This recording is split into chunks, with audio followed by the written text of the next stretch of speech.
Hello students, आज हम यहाँ पर बात करने वाले हैं मैनेजमेंट अकाउंटिंग प्रबंधकीय लेखांकन विषय के बारे में। इसके अंतर्गत हम रिवीजन देखने वाले हैं। बहुत इंपॉर्टेंट क्वेश्चंस जो है यूनिट वाइज हम समझने वाले हैं।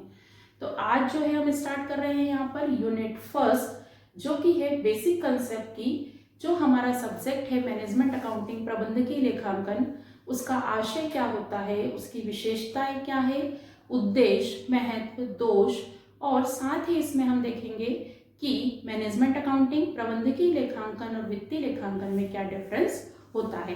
तो सबसे पहले हम समझते हैं कि मैनेजमेंट अकाउंटिंग का आशय क्या है।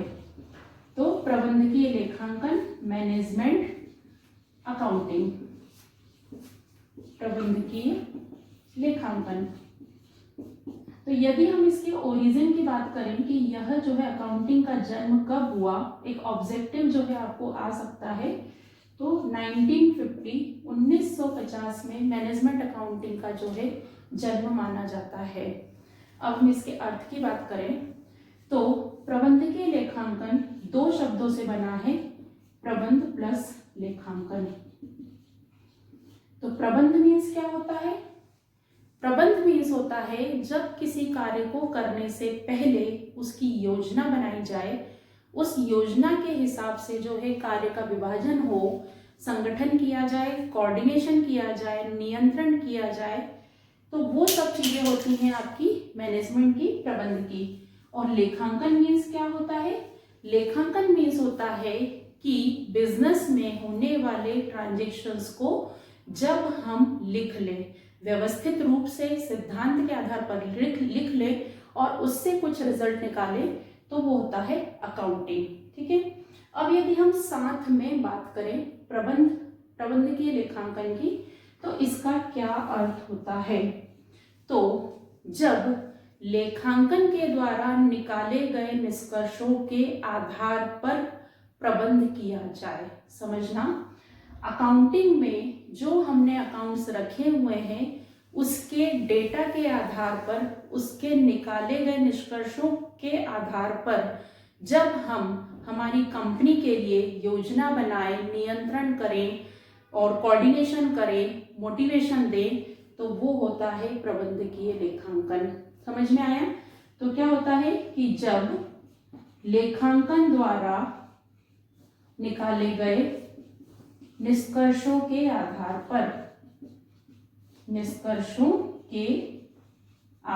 पर क्या किया जाए?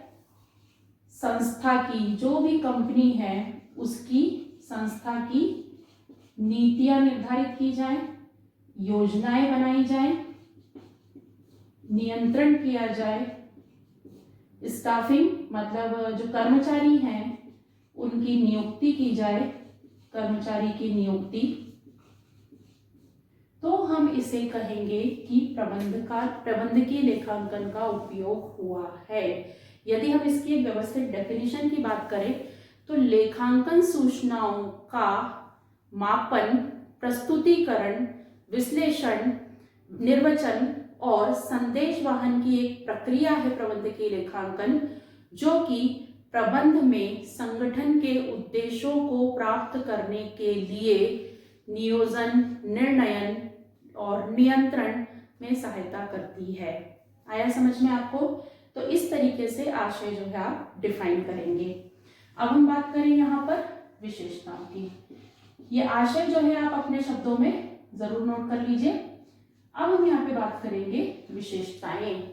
कैरेक्टरिस्टिक्स ऑफ मैनेजमेंट अकाउंटिंग क्या होती है? पहली है कला व विज्ञान। विशेषता के अंदर हमें ये बताना है कि मैनेजमेंट अकाउंटिंग का नेचर कैसा है, उसकी क्या क्या विशेषताएं होती हैं। तो पहला है कि मैनेजमेंट अकाउंटिंग कला व विज्ञान दोनों है। कला का अर्थ क्या होता है? किसी भी कार्य को करने का व्यवस्थित तरीका। और विज्ञान मीन्स क्या होता है? किसी भी कार्य को करने के पीछे का कारण और उसका परिणाम। तो इस तरीके से मैनेजमेंट अकाउंटिंग में जो भी हम लेखे करेंगे, अभी आगे वाली यूनिट्स में हम इसके टेक्निक्स के बारे में बात करेंगे, तो उसमें आप देखेंगे कि कार्य को करने का एक व्यवस्थित तरीका है और दूसरा कोई भी हम यदि डिसीजन लेने में, तो नेचुरली उसके पीछे का रीजन रहेगा। तो इस तरीके से मैनेजमेंट अकाउंटिंग कला व विज्ञान है। दूसरा हम देखें सूचनाएं प्रदान करना। मैनेजमेंट अकाउंटिंग हमें सूचनाएं प्रदान करती है। सूचनाएं प्रदान करती है तभी तो हम उससे नीतियां, नियंत्रण और योजनाएं बनाने में हेल्प लेते हैं। ठीक है, तो इसके द्वारा जो है एनालिसिस इस तरीके से किया जाता है जिससे रिजल्ट से हम योजनाएं बनाते हैं, नियंत्रण करते हैं। फिर हमारी चयनात्मक प्रकृति। मैनेजमेंट अकाउंटिंग जो है हमें सही विकल्प का चुनाव करने में हेल्प करती है। यह हमारे सामने रिजल्ट प्रस्तुत कर देती है, उस हिसाब से हमारी ऑर्गेनाइजेशन के लिए बेस्ट कौन सी टेक्निक है, कौन सी प्लानिंग बेस्ट है, वो जो है बताती है। इसके बाद देखें भविष्य से संबंधित। भविष्य से संबंधित मैनेजमेंट अकाउंटिंग में जो डेटा रहता है वो पास्ट में जो हमने किया है उन डेटा का एनालिसिस किया जाता है। और मैनेजमेंट अकाउंटिंग जो रहती है, यदि हम इसकी बात करें तो ये भविष्य से संबंधित होती है, क्योंकि यह हमें निर्देशित करती है कि हमें भविष्य में क्या योजनाएं बनानी है। जैसे एक एग्जांपल में बताती हूँ, आपको ज्यादा बेटर समझ में आएगा। अनुपात विश्लेषण, ये टॉपिक है आपका यूनिट 2 का एक पार्ट है। ये जो है मैनेजमेंट अकाउंटिंग की टेक्निक है। इसमें मैं बात करूं सकल लाभ अनुपात। सकल लाभ अनुपात, हम जो व्यापार खाता बनाते हैं, ट्रेडिंग अकाउंट प्रिपेयर करते हैं, तो उसमें हमारा ग्रॉस प्रॉफिट आ जाता है। तो सकल लाभ अनुपात जिसे मान ली मैंने एनालिसिस करके निकाला, मेरा 30% आया। तो ये 30% जो है भविष्य से संबंधित कैसे हुआ? तो ये मैंने जो है इस साल का डेटा लिया, विक्रय लिया, सकल लाभ लिया, तो मेरा 30% जो है मुझे सकल लाभ हुआ। तो इस आधार पर मैं निश्चय करूंगी कि मुझे अगले साल ग्रॉस प्रॉफिट जो है वो कितना लेना है, 40% लेना है, 50%। तो इस तरीके से जो है मैनेजमेंट अकाउंटिंग क्या है, भविष्य से संबंधित है। फिर है निर्णय सर्वव्यापी व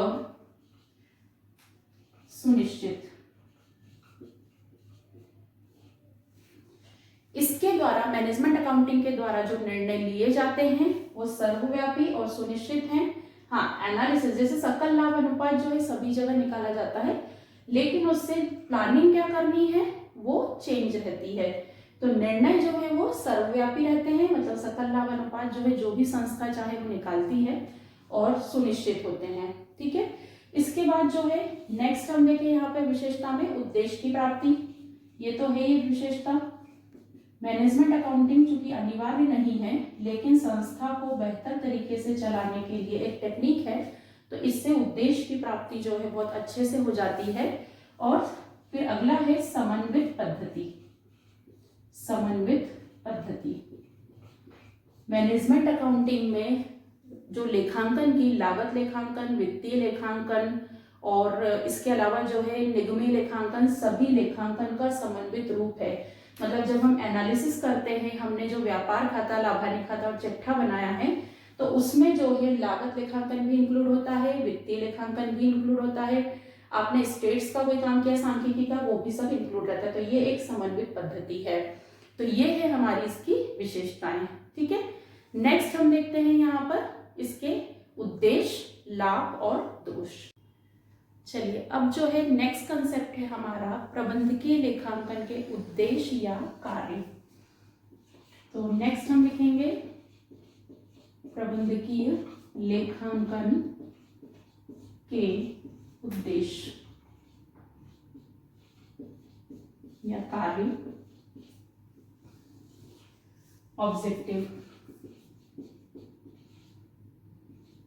ऑब्जेक्टिव ऑफ मैनेजमेंट अकाउंटिंग। चलिए, क्या उद्देश्य है, किस कारण से हम मैनेजमेंट अकाउंटिंग का यूज करते हैं, वो कारण हमें यहाँ पर लिखना है। तो पहला है पूर्वानुमान या योजना बनाने के लिए, योजना बनाने हेतु।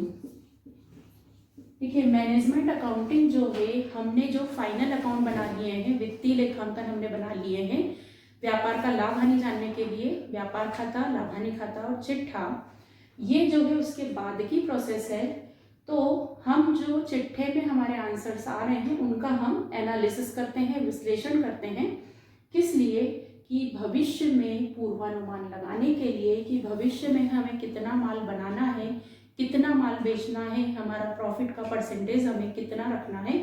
तो वो टारगेट्स जो है वो डिसाइड करने के लिए हम बनाते हैं, प्रबंधकीय लेखांकन के टेक्निक्स यूज करते हैं। ठीक है। सेकंड है हमारा संगठन में सहायता, हेल्प इन ऑर्गेनाइजेशन, संगठन में सहायता। मैनेजमेंट अकाउंटिंग से हमें ऑर्गेनाइजेशन मतलब संगठन करने में किसको क्या काम करना है और जिम्मेदारी तय करने में, रिस्पॉन्सिबिलिटी डिसाइड करने में हेल्प मिलती है। जब हम इसकी टूल्स एंड टेक्निक्स पढ़ लेंगे तो उससे आपको समझ में आएगा कि किस तरीके से किसी की रिस्पॉन्सिबिलिटी जो है अकाउंटिंग के थ्रू डिसाइड होती है। तो प्रबंधकीय लेखांकन संगठन में भी सहायता करता है। ठीक है। इसके बाद हम देखें नियंत्रण में सहायता, नियंत्रण में सहायता। मैनेजमेंट अकाउंटिंग की टेक्निक होती है, तो बजट आप लोगों ने सुना हुआ है, एक प्रमाप लेखांकन। इसके अंतर्गत हम क्या करते हैं, पूर्व निश्चित कर लेते हैं। बजट में हम क्या करते हैं कि मान लीजिए कोई एक वर्क प्रोजेक्ट है आपको, वहां पे उसके लिए आप क्या करते हैं, बजट बना लेते हैं और बजट बनाने के बाद एक्चुअल में जो आप है इसी हिसाब से काम करते हैं। तो ये क्या होता है, नियंत्रण करने में सहायता हो जाएगी कि चूंकि आपने बजट 1 लाख रुपए का बनाया है और आपने जब इसके हिसाब से काम किया तो आपका 90,000 रुपए में काम हो गया। तो इस तरीके से बजट बनाकर कंट्रोल। प्रमाप लेखांकन में भी क्या करते हैं, बिजनेसमैन डिसाइड कर लेता है कि उसे 100 किलो सामग्री लगने वाली है, ऐसी प्राइस भी डिसाइड कर लेता है 10 रुपीज पर केजी, और एक्चुअल में जो है जितना होता है उससे तुलना करता है। तो इस तरीके से मैनेजमेंट अकाउंटिंग नियंत्रण करने में भी हेल्प करता है। ठीक है। चौथा हम देखेंगे मोटिवेशन में, अभिप्रेरण में सहायता, अभिप्रेरण में सहायता। किस तरीके से मैनेजमेंट अकाउंटिंग मोटिवेट करने में, तो देखिए ये जो चीज है बजट, प्रमाप लेखांकन, या हम अनुपात विश्लेषण करें या फिर हम रोकड़ प्रवाह विवरण बनाएं, इससे हम क्या करते हैं कि हमारे जो फाइनल अकाउंट्स बने हुए हैं जिसमें ये दिख रहा है कि हमें लाभ जो है वो 2 लाख रुपए हुआ। अब ये 2 लाख रुपए खुद में कोई आंसर नहीं दे रहा है, लेकिन जब हम इसका एनालिसिस करेंगे, मतलब यदि हम अनुपात विश्लेषण करें या कोष प्रभाव रोकड़ प्रभाव विवरण, कैश फ्लो स्टेटमेंट यदि बनाकर हम इस 2 लाख रुपए का एनालिसिस करें कि एक्चुअल में 2 लाख रुपए जो प्रॉफिट हुआ है हमारा किन कारणों से हुआ है या किन कारणों के कारण हमारा प्रॉफिट जो है वह 2 लाख रुपए कम हुआ है। तो ये जो प्रबंधकीय लेखांकन है हमें यह बताता है कि 2 लाख रुपए का प्रॉफिट कम है, ज्यादा है या सही है, क्योंकि सिर्फ फाइनल अकाउंट हमें 2 लाख रुपए बता रहे हैं, वो कुछ भी इसके अलावा कोई क्वेश्चन के जवाब नहीं दे रहे। लेकिन मैनेजमेंट अकाउंटिंग में जब आप अनुपात विश्लेषण करेंगे या फिर रोकड़ प्रभाव विश्लेषण करेंगे या फिर जो है आप कंपैरेटिव बैलेंस शीट बनाएंगे, तुलनात्मक विवरण पत्र बनाएंगे, तो उससे आपको ये रिजल्ट जो है पता लगेगा। तो इससे जो है मोटिवेशन मिलेगा, अभिप्रेरणा मिलेगी कि हमें संस्था में आगे किस तरीके से काम करना है। तो ये है हमारा चौथा, अभिप्रेरण में मतलब मोटिवेशन में हेल्प करने के लिए। फिर है अधिक लाभ कमाने के लिए, अधिक लाभ कमाने के लिए। नेचुरली यदि हम मैनेजमेंट अकाउंटिंग यूज कर रहे हैं तो हमारा उद्देश्य क्या है, लाभ को ज्यादा से ज्यादा अर्न करने के लिए, तो टू अर्न मोर प्रॉफिट। फिर हमारा लागत को नियंत्रित करने के लिए,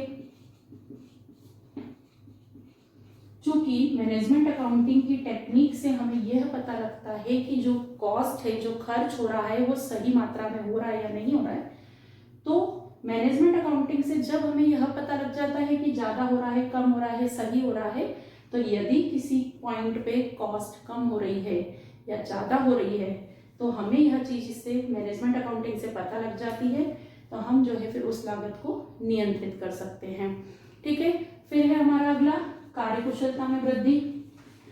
वर्क इफिशियंसी में इंक्रीमेंट होता है, या उसको इंक्रीमेंट करने के लिए, कार्यकुशलता में वृद्धि करने के लिए, टू वर्क इफिशियंसी। तो जब जो है कौन सा काम कौन सा व्यक्ति अच्छे से कर रहा है नहीं कर रहा है, यह रिस्पॉन्सिबिलिटी हमारी इनके थ्रू तय हो जाएगी, तो उससे कार्यकुशलता में भी वृद्धि आएगी। तो इस तरीके से यह इसके उद्देश्य, यदि कार्य लिखने को आते हैं तो कार्य में भी आपको यही कार्य लिखना है। अब मैं बात करूं लाभ की, तो उद्देश्य, कार्य और लाभ तीनों चीजें एक ही हैं, सिर्फ डीलिंग में आप इसको चेंज करेंगे। क्या लाभ होता है, तो मैनेजमेंट अकाउंटिंग से हमें भविष्य के लिए योजना बनाने में हेल्प मिलती है, या हम भविष्य के लिए योजना बहुत अच्छे तरीके से बना सकते हैं। तो सिर्फ आपकी डीलिंग में लैंग्वेज चेंज होगी, पॉइंट में कोई अंतर नहीं आएगा। ठीक है, तो ये हमारी तीन चीजें हुई। अब जो है हम देखेंगे इसके दोष, लिमिटेशंस। क्या क्या इसकी लिमिटेशंस हैं मैनेजमेंट अकाउंटिंग की, तो सीमाएं। ठीक है, लिमिटेशंस। मैनेजमेंट अकाउंटिंग की कौन कौन सी लिमिटेशंस है, मतलब मैनेजमेंट अकाउंटिंग यूज तो किया जाता है लेकिन इसकी कुछ अपनी सीमाएं होती हैं। तो पहला जो है इसका मेजर लिमिटेशन है वो है वित्तीय व लागत लेखों पर आधारित।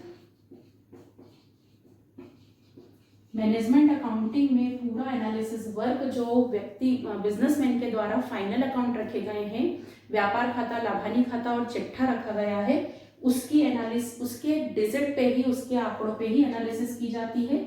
इसीलिए हो सकता है कि यदि फाइनल अकाउंट में आपने कोई अमाउंट गलत लिखी है, डबल एंट्री हो गई है, तो आपके रिजल्ट्स जो है मैनेजमेंट अकाउंटिंग में भी वो भी गड़बड़ाएंगे। ठीक है, सेकंड है सतत मूल्यांकन आवश्यक। मैनेजमेंट अकाउंटिंग यदि आप अपनी संस्था में यूज कर रहे हैं, यदि आपने थोड़े समय यूज किया फिर उसको बंद कर दिया, फिर जब इच्छा हुई तब आपने बंद यूज किया, तो उसके कारण जो आप रिजल्ट निकालेंगे वो सही इफेक्टिव नहीं होंगे। तो इसके लिए जो है यदि कंटिन्यूस, चूंकि मैनेजमेंट अकाउंटिंग जो है कंपलसरी नहीं है, अनिवार्य नहीं है, यह बिजनेसमैन अपनी इच्छा से जो है करता है, तो सतत मूल्यांकन करके ही वह इसका सही और बेटर यूज कर सकता है। ठीक है, फिर है विशिष्ट ज्ञान की जरूरत। विशिष्ट ज्ञान आवश्यक, मतलब मैनेजमेंट अकाउंटिंग का यूज करने के लिए या उसके अकॉर्डिंग एनालिसिस करने के लिए आपको एक्सपर्ट की रिक्वायरमेंट रहेगी। आप जो है सोचें कि हमारे यहाँ का अकाउंटेंट ही इसको बेहतर तरीके से कर ले, तो नहीं, इसके लिए स्पेशल जिनको इनकी टूल्स और टेक्निक्स की प्रॉपर जानकारी हो। चौथा है फिर खर्चीली पद्धति। नेचुरली यह बड़े बड़े ऑर्गेनाइजेशन के लिए सुटेबल है, छोटे ऑर्गेनाइजेशन के लिए यह सुटेबल नहीं है, क्योंकि इसके लिए पूरा अकाउंट मेंटेन करना पड़ेगा, आपको पर्सन अपॉइंट करने रहेंगे और उसकी पूरी जो है कमेटी बनानी रहेगी, तो यह आपका खर्चीली पद्धति है। इसके बाद देखिए यहाँ पर मैनेजमेंट अकाउंटिंग की जो सीमा है उसमें है आपका कि समन्वय में समस्या। चूंकि मैनेजमेंट अकाउंटेंट का काम क्या होता है, जो अकाउंटिंग करके आपको डिसीजन देता है उसका जो रिजल्ट है वो किसे अप्लाई करना होता है, जो संस्था में कार्य कर रहे हैं एम्प्लॉय, और वहां का जो वर्किंग मैनेजर है उसको इसके बीच में कोऑर्डिनेशन करना होता है। तो समन्वय में समस्या आती है कि मैनेजमेंट अकाउंटिंग के थ्रू डिसीजन जो है, निर्णय निकलकर अलग आ रहा है, और उसको जब आप प्रैक्टिकली व्यावहारिक रूप में करने जा रहे हैं तो वहां के जो संस्था के जो सदस्य हैं, जो एम्प्लॉय हैं, वो उसमें सहयोग नहीं कर रहे हैं, तो इस कारण से जो रिजल्ट निकल कर आए हैं वो सही इफेक्टिव जो है वो नहीं हो सकते हैं। फिर नेक्स्ट है प्रबंधकीय लेखांकन केवल एक माध्यम है। प्रबंधकीय लेखांकन एक टूल है, ओनली माध्यम है, ये कोई निर्णय नहीं है, केवल एक आपको मीडियम देता है, मीडिएटर प्रदान करता है कि आप जो है इस तरीके से बिजनेस में आगे अपना प्लान कर सकते हैं। तो यह एक स्ट्रिक्ट डिसीजन हम बोले कि एक सुदृढ़ निर्णय की ओर देता है तो वो नहीं है, सिर्फ एक माध्यम है, आपको सिर्फ डायरेक्शन देता है। तो ये इसकी लिमिटेशंस हैं। तो लिमिटेशंस अपनी जगह हैं, लेकिन यदि हम बात करें तो प्रबंधकीय लेखांकन जो है वो बहुत ही इम्पॉर्टेंट है। तो उद्देश्य, कार्य और लाभ यदि आते हैं तो सेम पॉइंट लिखिए। यदि आपको इसकी लिमिटेशंस आती है तो आप इस तरीके से डिस्क्राइब करिए। तो अब जो है हम इसके बाद अपना नेक्स्ट टॉपिक देखते हैं। चलिए, हमारा नेक्स्ट कंसेप्ट है यूनिट फर्स्ट का मोस्ट इंपॉर्टेंट टॉपिक है, जो कि है प्रबंधकीय लेखांकन के टूल्स और टेक्निक्स। ठीक है, प्रबंधकीय लेखांकन की तकनीकें, टेक्निक्स। ठीक है, टूल्स ऑफ मैनेजमेंट अकाउंटिंग, मतलब कि यदि आपको बिजनेस में मैनेजमेंट अकाउंटिंग करना है तो आपके पास कौन कौन सी मेथड्स हैं, विधियां भी बोल सकते हैं हम इसे। ठीक है, मेथड्स। पहली मेथड है एनालिसिस ऑफ फाइनेंशियल स्टेटमेंट, और सबसे अच्छी बात है आगे की यूनिट्स में जो है आपको इन्हीं से रिलेटेड पूरी डिटेल इंफॉर्मेशन है। तो पहला जैसा वित्तीय विवरणों का विश्लेषण,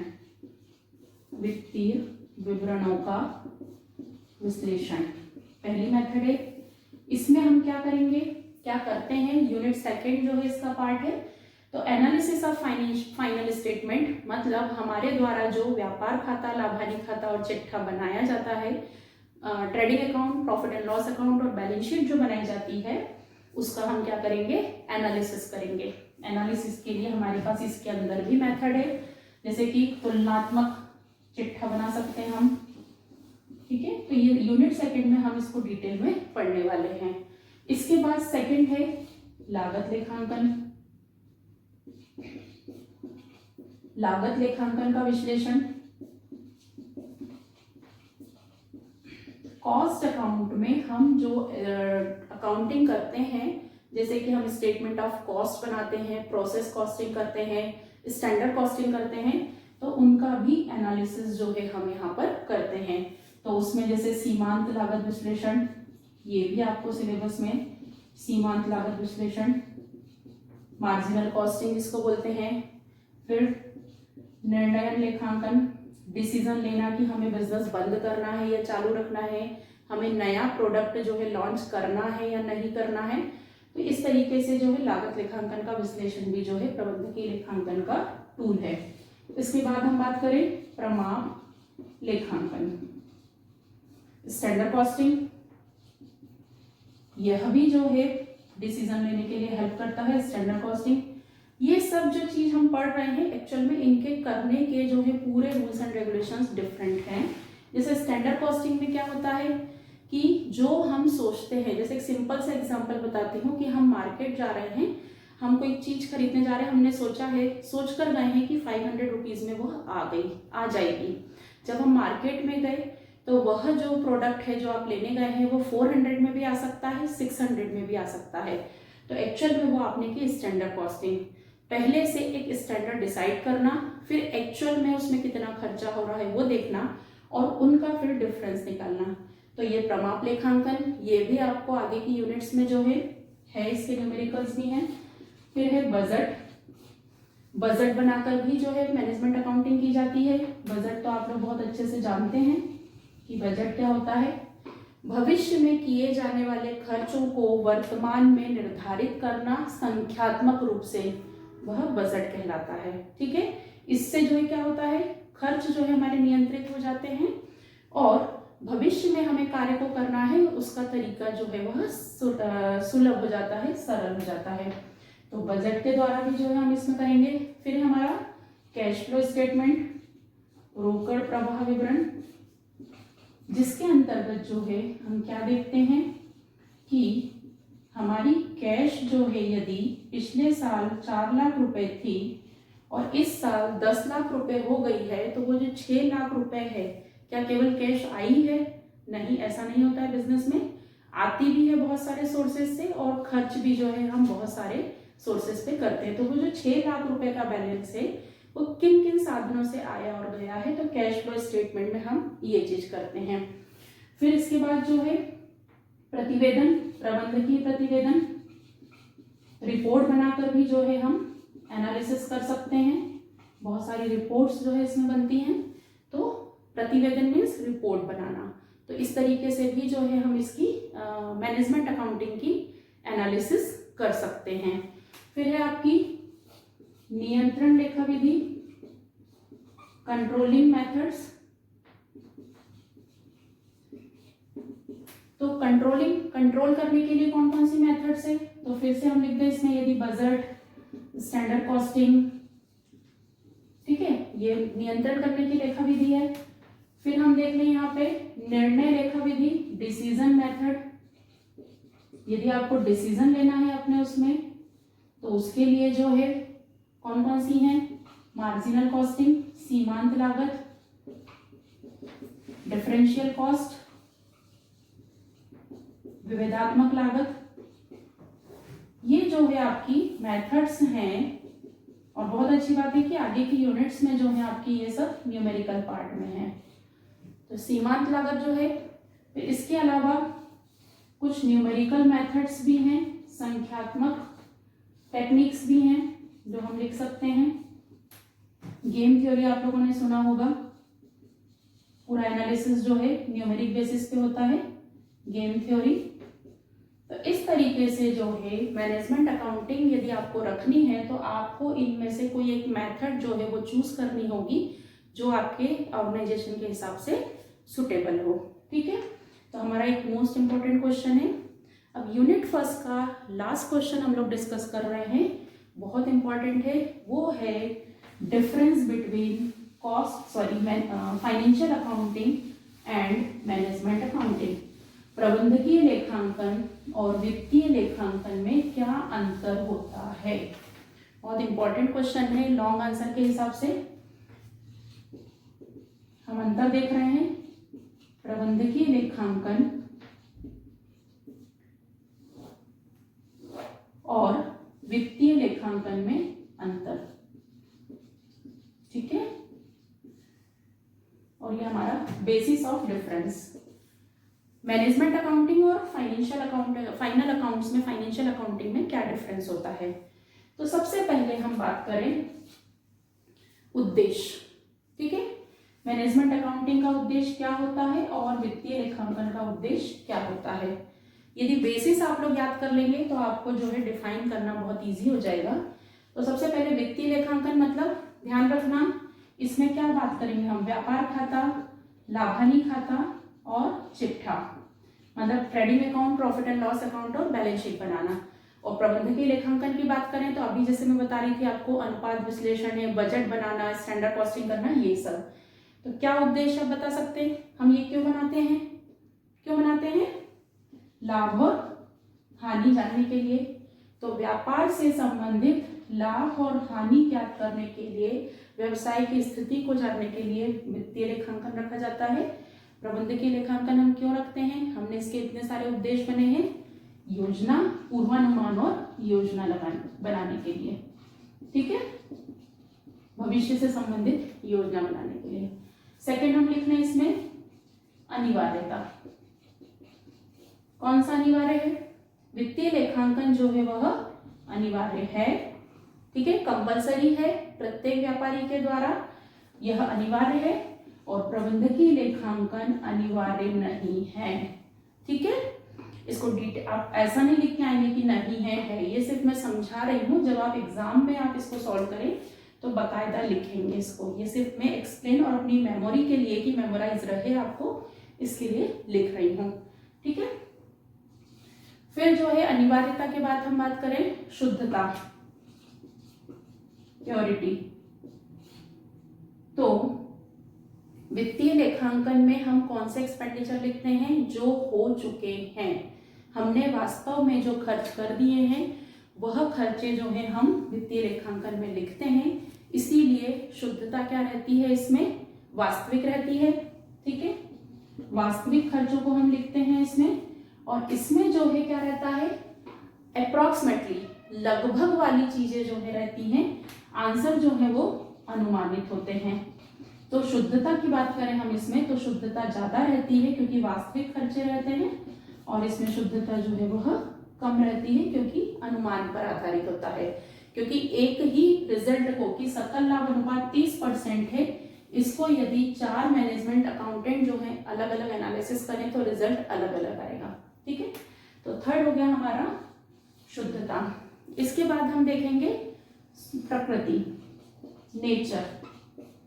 ठीक है, तो नेचर कैसा होता है, तो फाइनेंशियल अकाउंट का जो नेचर होता है, वित्तीय लेखांकन की जो प्रकृति होती है वो क्या होती है, हमेशा इसमें जो डेटा आंकड़े रखे जाते हैं वो कौन से होते हैं, वास्तविक और वर्तमान। मतलब वास्तविक मतलब हमने जो एक्चुअल में खर्च किए हैं, और इसमें इसका जो नेचर होता है वो क्या होता है, एडजस्टमेंट। इसमें जो हमारे आंकड़े होते हैं वित्तीय लेखांकन में, हम उसको बोल सकते हैं कि हमने जो खर्च कर चुके हैं, जो व्यय होते हैं वो खर्च कर चुके हैं, उनको हम लिखते हैं। ठीक है, तो इसका नेचर कैसा होता है, ऐतिहासिक।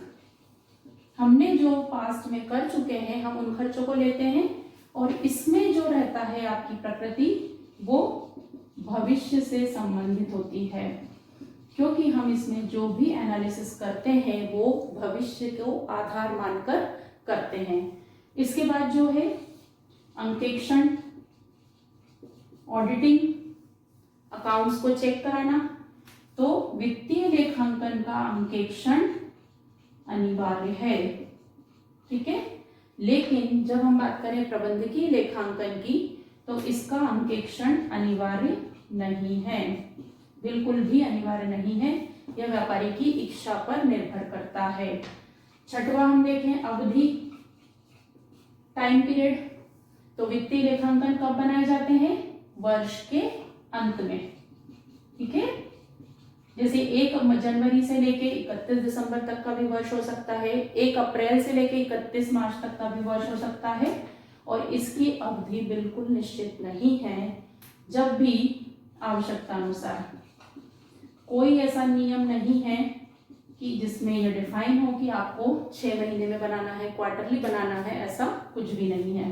ठीक है, फिर है विवरण, पर्टिकुलर्स, विवरण। तो इसमें जो है आपका वित्तीय लेखांकन में हम केवल कौन से जो है एनालिसिस लेते हैं, मुद्रा में व्यक्त वाले ट्रांजैक्शन लेते हैं जो मनी में लिखे जा सकते हैं।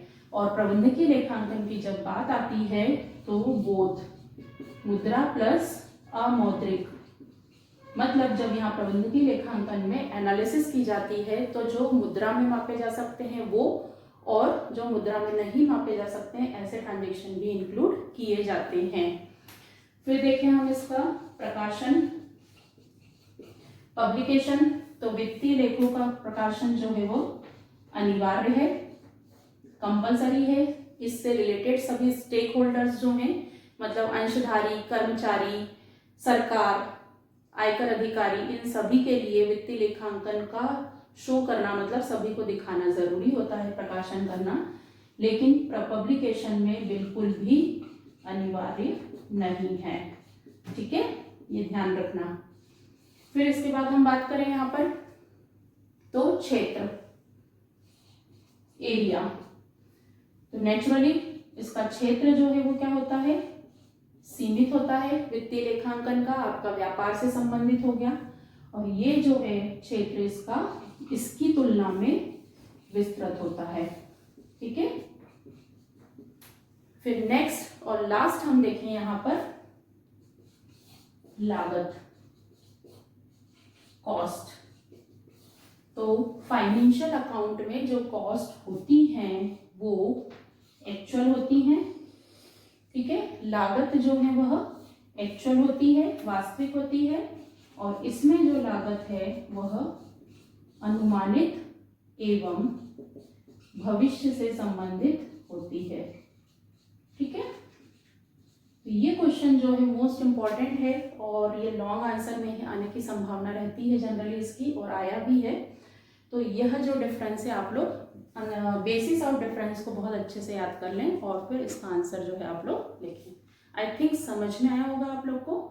किसी भी प्रकार का कोई डाउट हो तो कमेंट्स बॉक्स में जो है आप बता सकते हैं। Thank you so much.